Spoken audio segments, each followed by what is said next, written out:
आचार्य चाणक्य कहते हैं, झूठ वही बोलता है जिसे सच का पता होता है, क्योंकि झूठ सुनने वाले को भले ही हकीकत का पता ना हो, लेकिन झूठ बोलने वाला हमेशा सच को जानता है। इसलिए झूठ को पकड़ना एक कला है।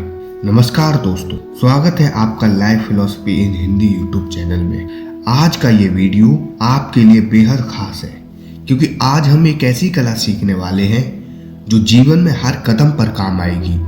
झूठ को पकड़ने की कला। और इस कला को सीखना हर उस व्यक्ति के लिए जरूरी होता है जो झूठे लोगों से दूर रहना चाहता है और अपने जीवन को सच के रास्ते पर ले जाना चाहता है।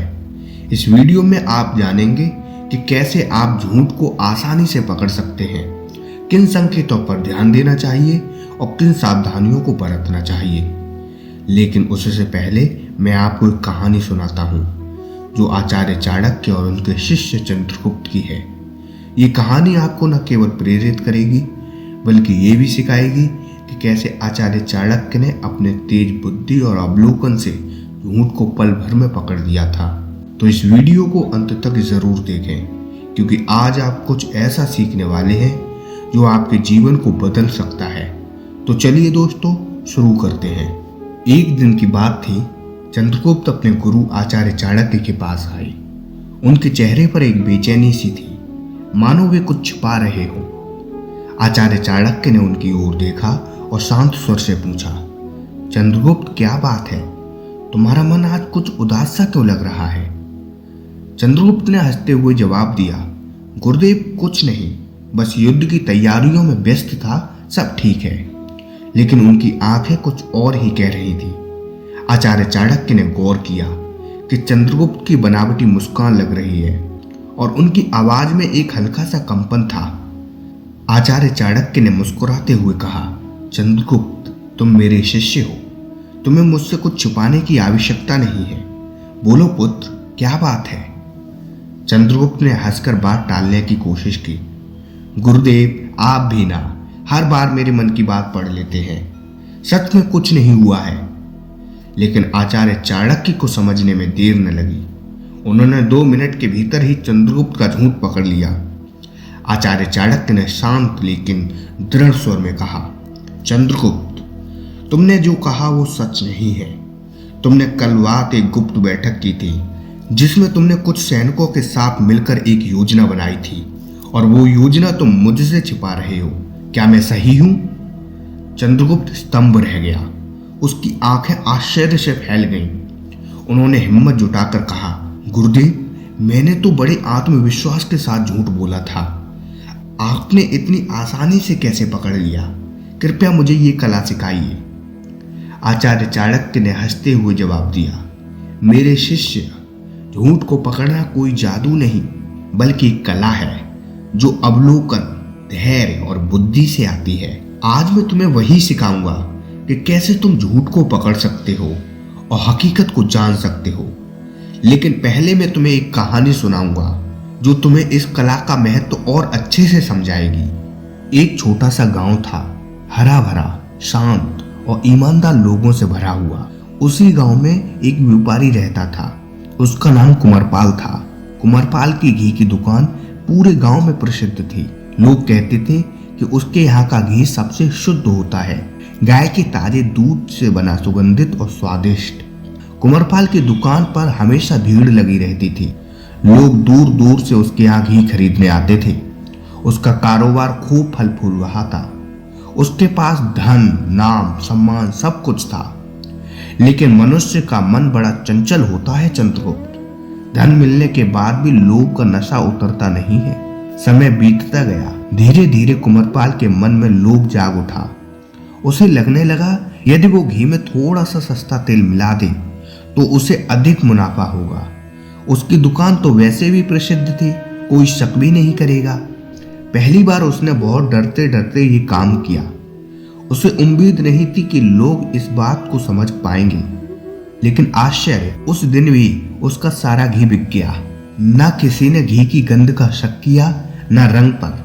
यह देखकर उसका विश्वास बढ़ गया। अब वो हर रोज घी में तेल मिलाने लगा। लागत घटी, मुनाफा बढ़ा और उसका वही खाता सोने की तरह चमक उठा। उसने नया मकान बनाया, दुकान और भी बड़ी कर ली, गांव के मंदिर में दान देना शुरू कर दिया ताकि लोग उसे धर्मात्मा समझें। लेकिन एक बात उसने नहीं समझी कि सच्चाई कितनी भी छुपाई जाए एक दिन सामने आ ही जाती है। गांव के कुछ बुजुर्गों ने धीरे धीरे घी की गंध और स्वाद में फर्क महसूस किया। बच्चों को भी घी खाने के बाद पेट में दर्द होने लगा। कुछ गृहिणियां बोली, पहले जैसा स्वाद नहीं रहा। लेकिन किसी ने भी साहस कर उसकी शिकायत न की, क्योंकि कुंवरपाल अब बड़ा आदमी बन गया था। पर गांव में एक दिन एक साधु आया। वो दूर दूर से यात्राएं करता था, जहां भी जाता वहां के मंदिर में रुकता और लोगों के मन की बातें सुनता। जब वो इस गांव में पहुंचा, उसने भी कुंवरपाल की दुकान से घी खरीदा। घी खरीदते ही उसने घी सूंघा, उंगलियों पे घिसा और एक हल्की सी मुस्कान उसके चेहरे पर आ गई। साधु ने गांव के लोगों को बुलाया और पूछा, क्यों भाई, क्या तुम्हें नहीं लगता कि इस घी में कुछ गड़बड़ है? लोग चुप रहे, डर के मारे कुछ न बोल सके। तो साधु मुस्कुराया और बोला, ठीक है, कल सुबह गांव के मंदिर में सब इकट्ठे हो जाना, वहां इसका सच सामने लाऊंगा। अगले दिन पूरा गांव मंदिर के सामने इकट्ठा हुआ। साधु ने कुंवरपाल को भी बुलाया। सबकी आंखें उसी पर टिकी थीं। साधु ने एक कटोरी में घी लिया, उसमें थोड़ी रुई डाली और दीपक बनाया।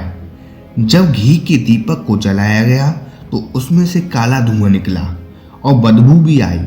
लोग हैरान रह गए। तभी साधु बोला, देखो, शुद्ध घी कभी इस तरह नहीं जलता, इसमें जरूर मिलावट है। कुंवरपाल का चेहरा पीला पड़ गया। गांव के मुखिया ने कठोर स्वर से पूछा, सच सच बता, तूने इसमें क्या मिलाया है? तो कुंवरपाल ने बहुत कोशिश की झूठ बोलने की, लेकिन साधु की तीखी नजरों और गांव वालों की आंखों से बच न सका। आखिर में उसे कबूल करना ही पड़ा कि मैंने घी में सस्ता तेल मिलाया है।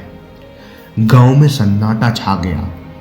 जिन लोगों ने सालों से उस पर भरोसा किया था, वे भी शर्मिंदा महसूस करने लगे। कुंवरपाल रो पड़ा। उसने कहा, मैंने लालच में आकर ये पाप किया है, मुझे क्षमा करो। साधु ने शांत स्वर से कहा, देखो भाई, धन कमाना बुरा नहीं है, पर बेईमानी से कमाया गया धन कभी सुख नहीं देता। तूने जो भी दान किया मंदिर में, वो व्यर्थ गया, क्योंकि उसका मूल पाप से भरा था। कुंवरपाल ने सबके सामने वचन दिया, आज से मैं कभी मिलावट नहीं करूंगा। गांव वालों ने भी उसे एक मौका देने का निश्चय किया, लेकिन साथ ही ठान लिया कि अब वे हर वस्तु सावधानी से खरीदेंगे। चंद्रगुप्त, इस कहानी से तुम्हें क्या सीख मिली? चंद्रगुप्त बोला, गुरुदेव, सबसे बड़ी सीख तो ये है कि मनुष्य चाहे कितना भी बड़ा चालाक क्यों ना हो, सच्चाई को नहीं छिपा सकता। झूठ का पर्दा एक दिन हट ही जाता है। दूसरा, व्यापार में ईमानदारी सबसे बड़ा धन है। जिसने इस सत्य को पकड़ लिया वही सच्चा व्यापारी बनता है। इस कहानी का तीसरा पहलू भी है, लोगों की आंखें। यदि एक भी व्यक्ति सहज हो जाए तो वो पूरे गांव की आंखें खोल सकता है, जैसे उस साधु ने किया।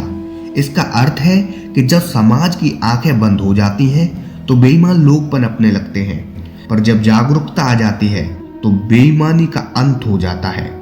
तभी आचार्य चाणक्य बोले, चंद्रगुप्त, इस साधु ने सिर्फ व्यापारी को ही नहीं सुधारा, बल्कि पूरे गांव को सिखाया कि आंखें बंद करने से सच्चाई नहीं छिपती। यदि गांव वाले शुरू से ही सच को पहचान लेते तो घी मिलावट से बच्चों को कष्ट ना होता। इसीलिए राज्य चलाते समय या किसी पद पर रहते हुए तुम्हें सहज रहना होगा।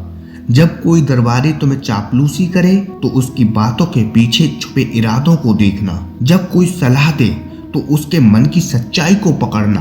हर शब्द, हर व्यवहार, हर मुस्कान के पीछे के राज को पहचानना। और याद रखना, जो व्यापारी लोभ में पड़ा वो अपनी प्रतिष्ठा खो बैठता है। आज भी गांव वाले कुंवरपाल को सकी नजरों से ही देखते हैं। मनुष्य के जीवन में एक बार भरोसा टूट जाता है तो दोबारा वैसा नहीं होता जैसा पहला हुआ करता था। चंद्रगुप्त ने सिर झुकाकर कहा, आचार्य, मैं समझ गया। मैं राज्य में और जीवन में सच्चाई को ही सबसे बड़ा धर्म मानूंगा। चाहे कितना भी लालच सामने क्यों ना हो, मैं कभी अन्याय और धोखा नहीं करूंगा। तब आचार्य चाणक्य ने चंद्रगुप्त से कहा, अब मैं तुम्हें कुछ ऐसे नियम बताने जा रहा हूं जिनकी मदद से किसी भी व्यक्ति के झूठ को तुम आसानी से पहचान सकते हो। लेकिन इस कला में धैर्य, सूझबूझ और निष्पक्षता बहुत जरूरी है। तो आइए चंद्रगुप्त शुरू करते हैं। पहला नियम, आवाज के उतार चढ़ाव को समझें। पहला महत्वपूर्ण नियम यह है कि व्यक्ति की आवाज पर ध्यान देना। जब भी कोई व्यक्ति झूठ बोलता है तो उसकी आवाज में हल्का सा फर्क आ जाता है, चाहे वो इस बात से खुद भी न समझे। उदाहरण के लिए, अगर कोई व्यक्ति सामान्य बातचीत में धीमी आवाज में बात करता है, लेकिन किसी खास प्रश्न पर अचानक उसकी आवाज तेज हो जाती है, तो ये संकेत हो सकता है कि वो उस सवाल से घबरा रहा है। इसी तरह यदि उसकी आवाज में अचानक रुकावट आने लगे, जैसे तो इसका मतलब है कि ये झूठ बोलने के लक्षण हैं। कभी कभी झूठ बोलने वाला अपनी बात को दोबारा दोहराता है ताकि सामने वाले को विश्वास दिला सके। वो कहता है, नहीं नहीं, मैं वहां नहीं था, मैं सच में वहां नहीं था। इस दोहरावे से पता चलता है कि वो अपने झूठ को खुद भी पक्का करने की कोशिश कर रहा है। एक और बात, आवाज का कंपन, घबराया हुआ व्यक्ति चाहकर भी अपनी आवाज को पूरी तरह स्थिर नहीं रख पाता। उसकी आवाज में नमी, हल्की सी कांप, तेजी आ जाती है। ये कंपन एक अनुभवी श्रोता तुरंत पकड़ लेता है। परंतु सावधानी रखें, कुछ लोग मंच पर बोलते समय या जब किसी अनजान व्यक्ति से बात करते हैं तब भी घबराहट के कारण ऐसे संकेत देते हैं।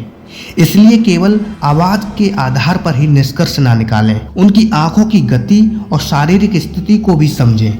नियम नंबर 2, शारीरिक हाव भाव पर ध्यान दें। जब कोई व्यक्ति झूठ बोलता है तो सबसे पहले उसके शरीर की भाषा बदलती है। चाहे उसकी जुबान कुछ भी कहे, लेकिन उसके हाव भाव सच्चाई को उजागर कर देते हैं। इस नियम को समझना बहुत आसान है। उदाहरण के लिए, अगर कोई आपसे बात कर रहा है और बार बार अपनी आंखें इधर उधर घुमा रहा है, तो ये शक का संकेत हो सकता है। सामान्यतः जो व्यक्ति सच बोलता है वो सामने वालों की आंखों में निडरता से देखता है, लेकिन जो झूठ बोल रहा होता है वो सामने नजरें मिलाने से बचता है या बार बार नीचे देखता है। कई बार लोग अपने मुंह, नाक को बार बार छूते हैं।